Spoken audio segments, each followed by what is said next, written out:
नमस्कार।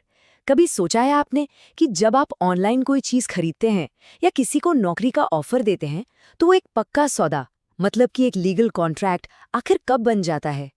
वो कौन सा एक पल है जिसके बाद कोई भी पार्टी अपनी बात से पीछे नहीं हट सकती? आज हम इसी जादू को समझने वाले हैं इंडियन कॉन्ट्रैक्ट एक्ट 1872 की मदद से। हम प्रपोजल, एक्सेप्टेंस और उन्हें वापस लेने के जो नियम हैं उनकी गहराई में जाएंगे, जो असल में हर कॉन्ट्रैक्ट की नींव होते हैं। तो हमारे सामने ये दो बड़े सवाल हैं। पहला, प्रस्तावों की संसूचना, स्वीकृति और खंडन कैसे किया जा सकता है, और दूसरा, एक स्वीकृति की सूचना कब पूर्ण होती है।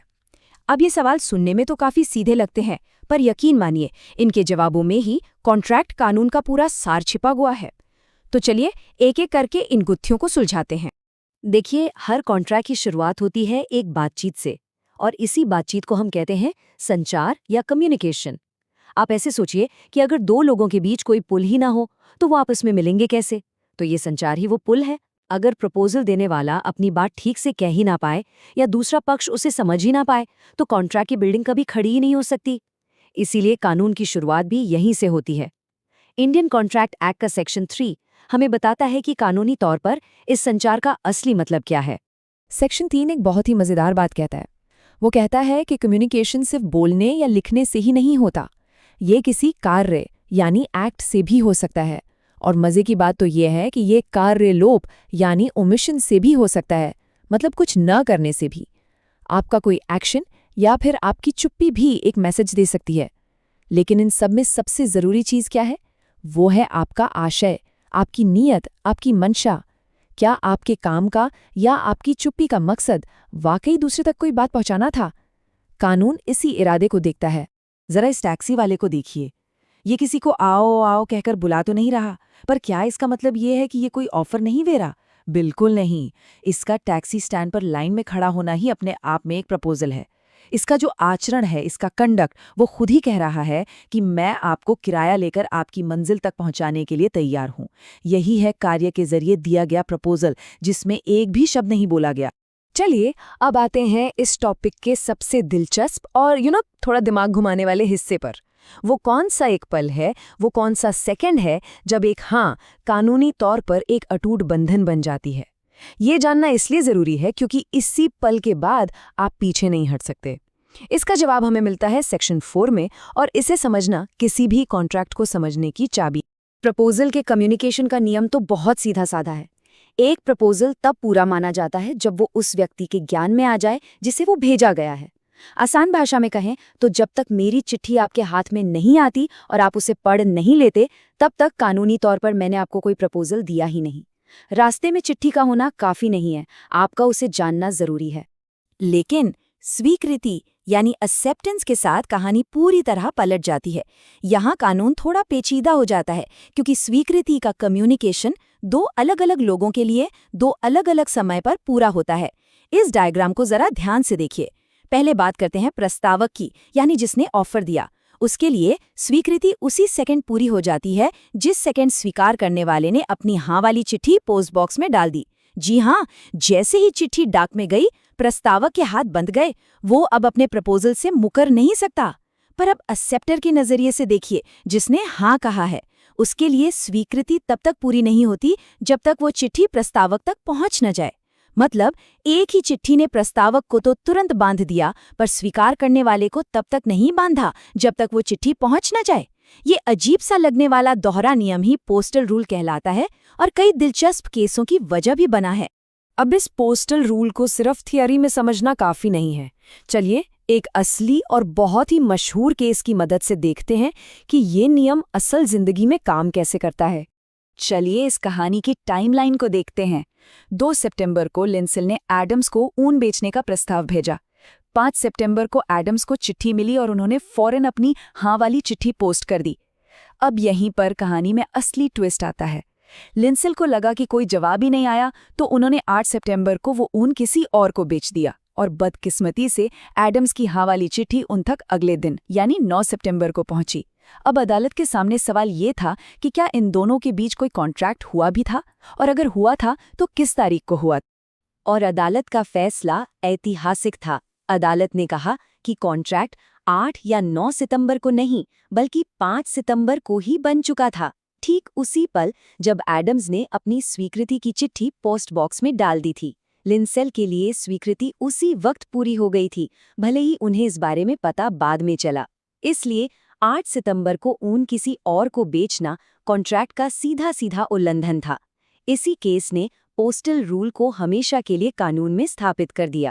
अगर पोस्टल रूल जैसे मुश्किल कानूनी कॉन्सेप्ट्स इस तरह से समझने में आपको आसानी हो रही है तो हमें ज़रूर बताइए। आप इस एक्सप्लेनर को लाइक करके और चैनल को सब्सक्राइब करके हमारा हौसला बढ़ा सकते हैं, ताकि हम आपके लिए ऐसे ही और जटिल विषयों को आसान बनाते रहें। ठीक है, तो कॉन्ट्रैक्ट बनाना तो हमने सीख लिया, पर क्या हो अगर आपका मन बदल जाए? क्या आप अपने प्रपोजल से या अपनी हाँ से पीछे हट सकते हैं? क्या कोई यू टर्न लिया जा सकता है? बिल्कुल, इसे ही कानून में खंडन या रेवोकेशन कहते हैं, और इसके नियम हमें मिलते हैं सेक्शन 5 में। देखिए, सेक्शन 5 का लॉजिक पूरी तरह से सेक्शन 4 पर ही टिका है।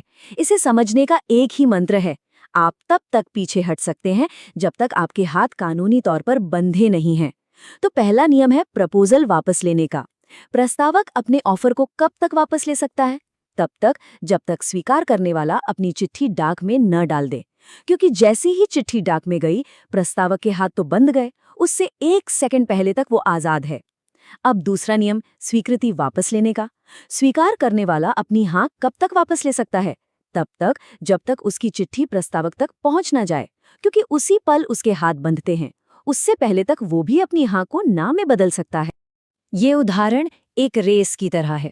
इसे ऐसे समझिए, मान लीजिए बी ने अपनी स्वीकृति की चिट्ठी, जो कछुए की चाल से चल रही है, पोस्ट कर दी, लेकिन फिर उसका मन बदल गया। अब उसे अपनी स्वीकृति को रद्द करना है। इसके लिए उसे एक खरगोश भेजना होगा, मतलब एक तेज माध्यम, जैसे कि टेलीग्राम या आजकल के जमाने में ईमेल। अगर बी का टेलीग्राम उसकी चिट्ठी से पहले ए तक पहुंच जाता है, तो खरगोश रेस जीत जाएगा और स्वीकृति रद्द हो जाएगी। यहाँ सब कुछ स्पीड का खेल है। तो प्रस्ताव वापस कैसे लिया जाता है, या यूं कहें कि वो कौन सी परिस्थितियां हैं जिनमें एक ऑफर खत्म हो जाता है?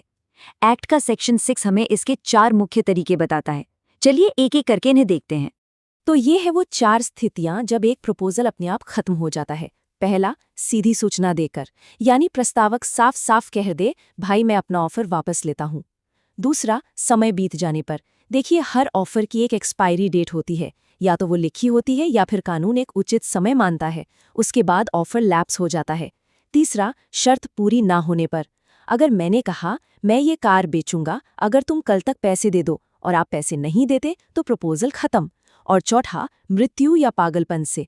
अगर प्रस्तावक की मृत्यु हो जाती है और ये बात स्वीकृति देने से पहले पता चल जाती है, तो प्रस्ताव वहीं समाप्त हो जाता है। उचित समय वाले पॉइंट को समझने के लिए ये केस बहुत ही महत्वपूर्ण है। रैम्सगेट विक्टोरिया होटल वी मॉन्टीफ्योरे में हुआ ये कि एक व्यक्ति ने जून के महीने में एक कंपनी के शेयर खरीदने का ऑफर दिया। कंपनी ने नवंबर में, यानी कि 5 महीने के बाद, उस ऑफर को स्वीकार किया। अदालत का फैसला बहुत ही तार्किक था। कोर्ट ने कहा कि 5 महीने का समय बहुत लंबा होता है, खासकर शेयरों के मामले में, जिनकी कीमत तो हर दिन बदलती रहती है। ये एक अनुचित देरी थी। इस देरी के कारण जून में दिया गया प्रस्ताव नवंबर तक आते आते अपनी ताकत खो चुका था, वो लैप्स हो गया था। इसलिए प्रस्तावक अब वो शेयर खरीदने के लिए मजबूर नहीं था। ये केस हमें सिखाता है कि हर प्रपोजल की एक अदृश्य घड़ी होती है जो लगातार टिक टिक करती रहती है। यहाँ पर इंडियन और इंग्लिश कानून के रास्ते अलग हो जाते हैं, और ये अंतर जानना आपके लिए बहुत जरूरी है। जैसा कि आप स्लाइड पर देख सकते हैं, भारत में अगर प्रस्ताव वापस लेना है तो इसकी सूचना खुद प्रस्तावक को या उसके एजेंट को ही देनी होगी।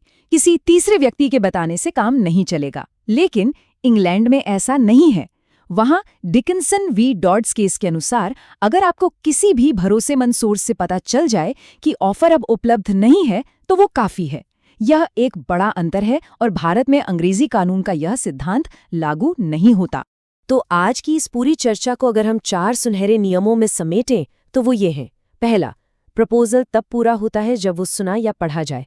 दूसरा, स्वीकृति प्रस्तावक को उसी पल बांध लेती है जब वो डाक में डाल दी जाती है। तीसरा, वही स्वीकृति स्वीकार करने वाले को तब बांधती है जब वो प्रस्तावक तक पहुंच जाती है। और चौथा, आप अपनी बात से तभी तक पीछे हट सकते हैं जब तक कानून ने आपके हाथ नहीं बांधे हैं। ये नियम सिर्फ किताबों के लिए नहीं है, ये हर रोज होने वाले हजारों लेन देन को कंट्रोल करते हैं। इन्हें समझना हमें एक बेहतर और ज्यादा जागरूक नागरिक बनाता है।